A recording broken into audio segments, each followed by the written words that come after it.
How to change LDAC playback quality on Samsung Galaxy S26 Ultra. So let's start the video. First of all, go to app library. Now here, so click on settings app. Now in setting, scroll down to and click on developer option. So after click on developer option, scroll down and search LDAC playback quality from here. Scroll down and search.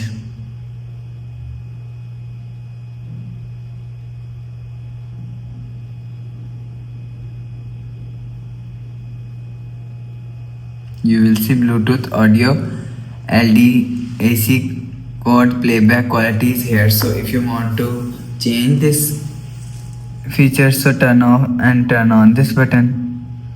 So after turn on developer option, you will see. So if you want to change Bluetooth audio LDAC codes playback quality, so click on this option. So quality is showing here, so you will select quality from here. So after select quality, you will see LDAC playback quality is changed. So after the process, go back to home screen, refresh phone. So that's how you can change LDAC playback quality on Samsung Galaxy S26 Ultra. So if you like the video, please subscribe. Thanks for watching.